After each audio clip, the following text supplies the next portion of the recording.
Thank you for joining me today. This is going to be a little bit shorter video, but before we get started, I'm going to tell you what I'm going to talk about. Vital signs and what's considered healthy food. Before we get too far, please take a minute and write in the comments whether you feel that the nutritional guidelines that your GP, PCP, or government says are healthy are actually what you should be eating to be healthy. That's probably a kind of confusing statement, but basically, do you trust the government and your healthcare providers to provide you proper nutrition advice? You can just say yes, no, or I don't know. But any comment in the comment section is greatly appreciated. What brought this up is I had basically a 1-year follow-up today with my PCP, who has been my PCP, or a practitioner in that clinic has been my PCP for 5.5 years. They give you the same stupid government advice on what to eat every time you go in there, even though you just sat through a whole appointment with them telling you you're not eating that stuff because it's killing you. But anyway, let's go over the vitals first, because 1 year ago, it was actually March the 9th of 2020, before the Wu-Fu bat flu had shut down Texas. I had a doctor's appointment where they actually measured me, took my blood pressure, blah blah blah, all my vitals. And then in 6 months I had a phone call because they didn't want people at the hospital or where the family clinic is. And then today I was back in person, live, meeting with my attending physician, or my physician, who is the attending physician of a teaching hospital. So there was an intern from one of the local medical schools there also, so they both got an earful. But let's just compare stats. Last year my blood pressure, the top number was 130, today it was 112. The bottom number's been fine both times, but that is a 28-point drop in the, what do you call the top, the systolic. So that's very good. No pills.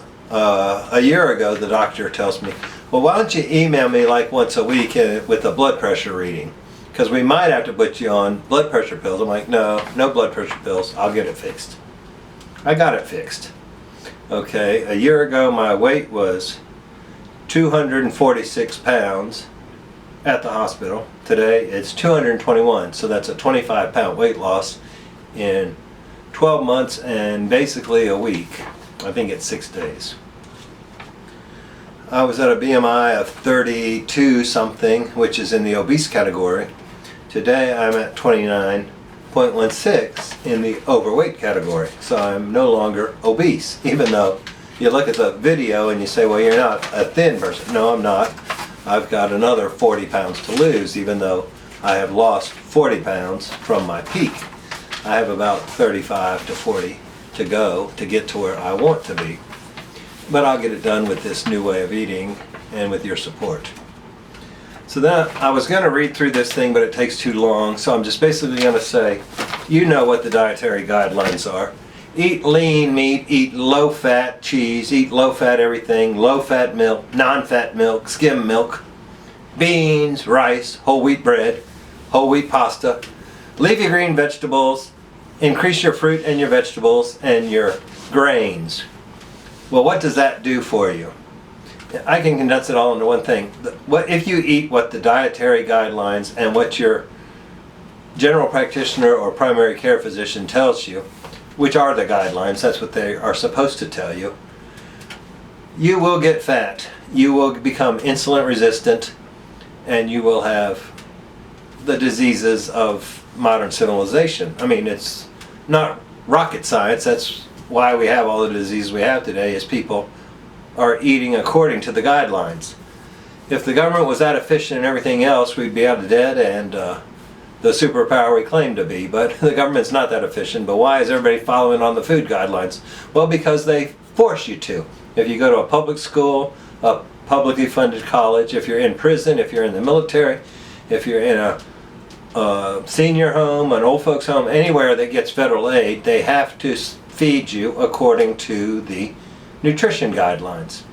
And what is the problem with the nutrition guidelines? Everybody believes they are healthy, but they are actually the opposite. Checking my time here.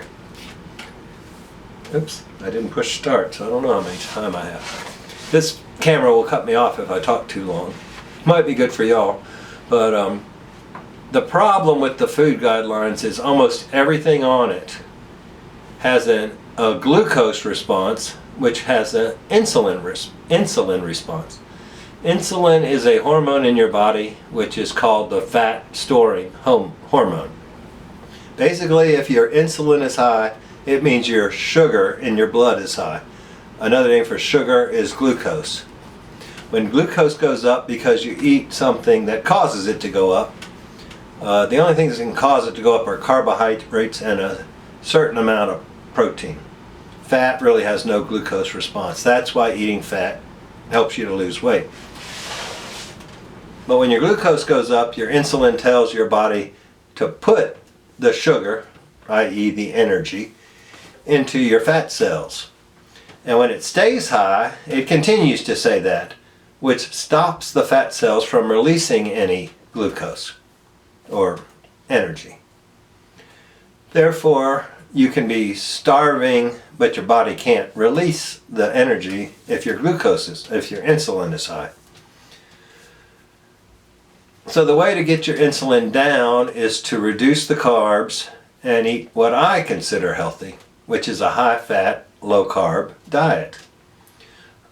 With Virta, they recommend less than 30 grams of carbs a day. It can be leafy green vegetables. I choose not to be.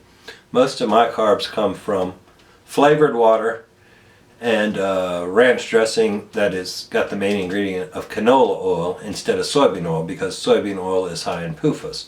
I went into that in the last video. But weight gain and loss is all tied into insulin. And the diseases of modern civilization are all tied into insulin resistance, i.e. obesity. I'm so glad I just got out of the obese range, and I know you can too if you just cut down on the amount of sugar you put in your diet. You can do that by increasing your fat to 70 to 75% of your total intake. That will, and keep your carbs under 30 grams per day, and you will see the weight just melt off like I am doing. It's nothing I'm doing. I don't really exercise. I walk some. I just started last night back lifting a 30-minute circuit at the gym, which I did very light, so it really wasn't, but I may go back tonight. But anyway, my vitals are significantly improved over a year ago in my medical record, so it's not me getting on the scale, it's a doctor or the nurse taking the information and recording it. No room for error there, other than I'm fully dressed with shoes on, so it's a little bit heavier than it is at home, where I can take off some of that and not weigh so much. But the doctors are still giving me the wrong nutrition information. It's not really their fault. They had about 1 hour of nutrition in medical school. So I don't blame them, but a few doctors have actually taken the time to research it and get a little better information. That's why I drive an hour and a half to go see Dr. Mabry up in Sherman. He has researched it. He eats carnivore. He understands, and he's very supportive through email. So anyway, I'm going to wrap this up now before I run out of time. If you got anything out of this video, please hit the subscribe button down below. Hit the bell beside it so you get notified when I post a new video. I'm only getting about one up a week now, but some weeks I may get a few more when time allows. And I would really appreciate a comment. Do you believe, and you can answer this question in your comment, or you can comment on anything else. Do you believe that the nutritional guidelines that are put forth by the governments of the world are actually healthy, or are they making you fat? That's the easiest way to put it, and I believe they are making you fat, and they are making you ill, and they are keeping big pharma in business. Just like in politics, in this nutrition I'm finding all you got to do is follow the money, and you'll see where the research comes from. Thank you, God bless, have a great day. I'll talk to you again soon. Bye.